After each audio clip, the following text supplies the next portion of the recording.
Hey everybody, thank you for joining us on the TWNRGY Podcast. Thank you very much. What? I just wanted to give you guys some tips on where to find us. The main thing, well, obviously you found us if you're watching this, but... you found us, thank you. We were lost for a little while. Search, first one is YouTube. Go on YouTube and search TWNRGY, TWNRGY. And also do the same thing on Facebook, search TWNRGY. And then also we have a Patreon account. Or first off, we have an Instagram account.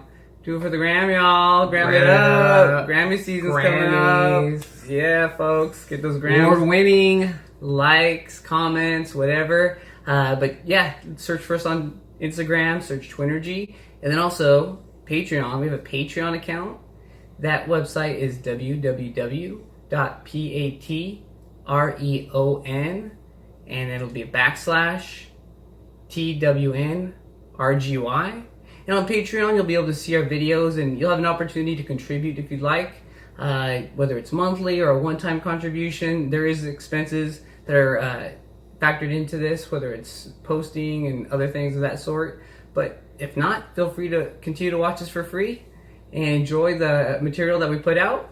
And Adam has some other information in regards to how you can find us. All right. The other things you could do to find a place to, say, listen to us on is go on Apple iTunes, go on that search bar, type in TWNRGY, TWNRGY, and then our podcast will pop up. Also, the same for Spotify. Just type in our TWNRGY name. It'll come up. And then go on Stitcher.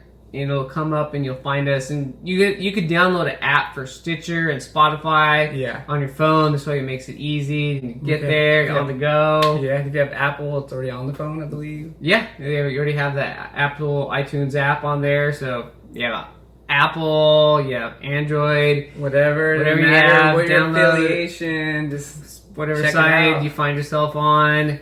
Download Stitcher or Spotify app. Type in TWNRGY and you'll find us. And once you do find us on YouTube, if you could subscribe, that'd be amazing. It's just as good as contributing financially sometimes. You can subscribe on iTunes as well. Subscribe on iTunes. Don't forget that. Leave comments, leave suggestions. We're open for it. Open, ready for any suggestions and comments that you may have. Just let us know. We'll continue to bring information about health and wellness. And just want to say thanks again for listening to us. I'm Aaron. And I'm Adam Fernandez. With the TWNRGY Podcast. Love you guys. Take care. Take care. Love you. Go for it. Hey, everybody. This is TWNRGY Podcast. We're going to be talking about... I'll start it off. I'm Adam. And I'm Aaron. Woo woo.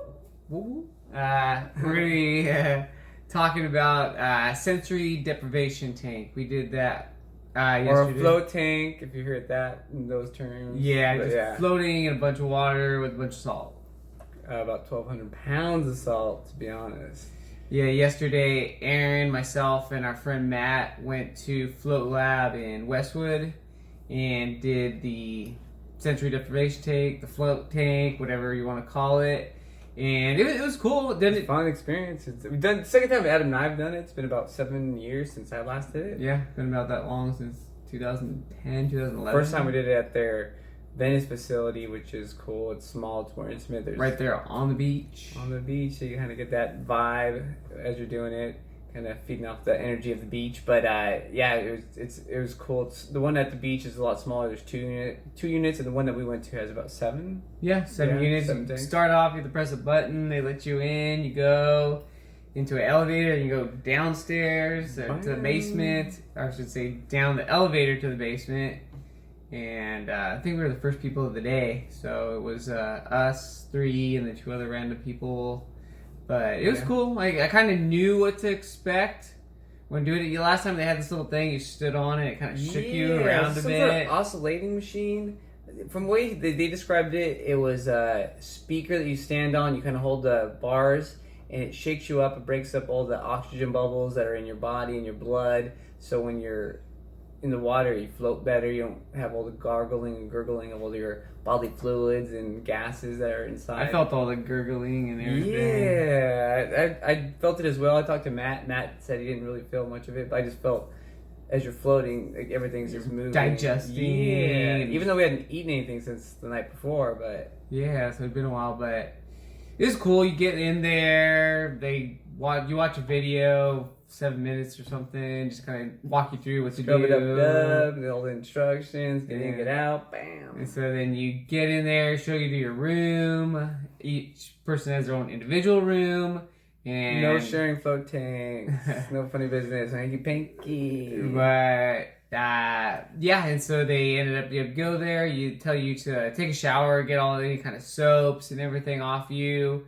It's very clean. They're the cleanest in the United States, probably if not the world. Their certification of oxidizing and osmosis, like an O2 or O3. There you go, osmosis, filtration system that cleans up everything. So they have all that salt water that everybody's floating in, and they clean it up, filter it for the next group, which is fine. It doesn't bother me. Yeah, I assume they're doing the job. Yeah.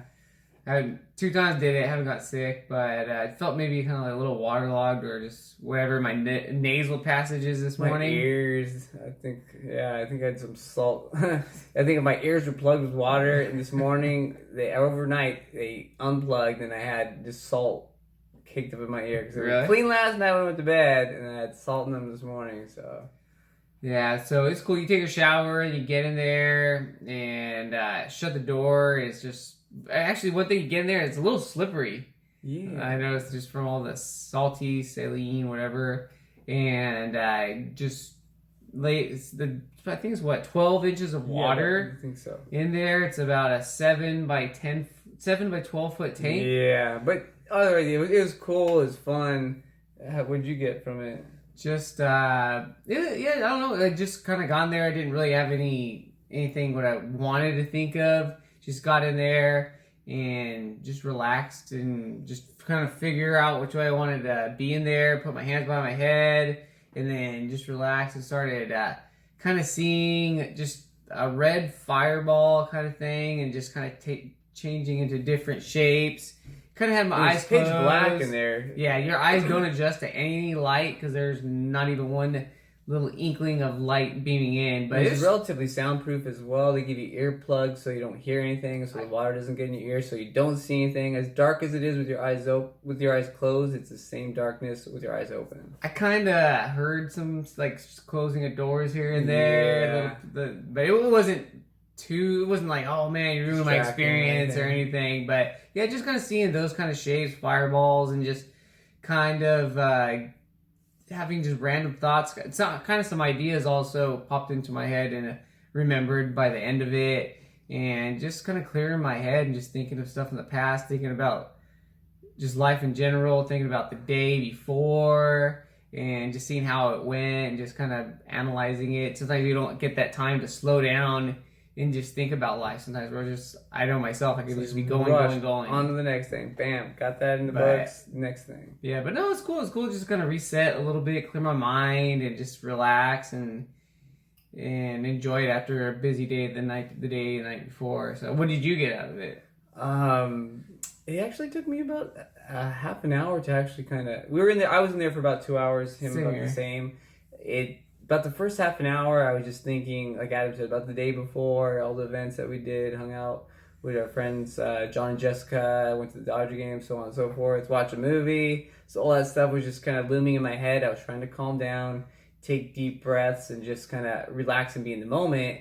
But once that 30 minutes kicked in, it just hit me like a brick wall. It looked as though I was staring up through a cave, or not through a cave, but let's say through a canyon where you see these two just sheer cliff walls, and then all I saw were stars. It was awesome. It was just like when I go camping and the moon's not out, you just see every star in the sky. So I saw a bunch of stars and kind of saw like Adam said, he saw fireballs. I saw like when you see clouds that are going past the moon on a night where the moon's out, I kind of saw this like streams of light in that way through the clouds or amongst the stars.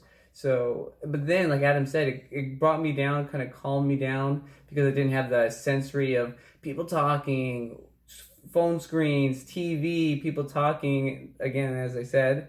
But it was cool just to be in the moment and just kind of relax and decompress from all the screens I was looking at every day. So it gave me a moment just to realize what I do have. It gave me that moment of like sensory deprivation where I'm by myself, but at moments I kind of lost track of where I was at, and then I think, oh yeah, there's that real world just outside that door. And I was thinking, I love the time that I spend with my friends and family, and it's cool to have the moments by yourself to just kind of realize what's going on and reflect. But it was an eye-opening experience. Like I said, it's the second time I've done it. I had a similar experience the first time, and totally sober, no drinking or anything like that, and before going in. So it was just a great way to be introspective about myself and how I'm doing this, like what I'm bringing to the table in friendships, relationships, at work, and just in everyday life with how I treat my family, how I treat my friends, and that was a big part of how I got from it. But like Adam was saying, it was just weird adjusting at first, and then after you're done, I think Adam and Matt said the same thing. It's like you feel like a newborn baby because baby coming out of the womb. That's what we said. Because your arms and like all your muscles, you haven't been using them for the last 2 hours because you're literally floating in this tank of water and touching nothing. You're all slimy. Yeah, the water is the same temperature as your body. So it literally feels as though you're floating. You don't differentiate the water from your skin or the air, and you don't really hear anything because half of your head is underwater, at least the half that has your ears, back half, and so it's a lot of sensory deprivation that's being taken away from you. So all you really have to do while you're in there is think. You don't have all the stimuli. Outside stimuli. Yeah, from your eyes, like I said, with the screens and TVs and lights and cars and zooming and this, that, and the other. So it's just a good way to reset, decompress, and kind of see what's going on. So.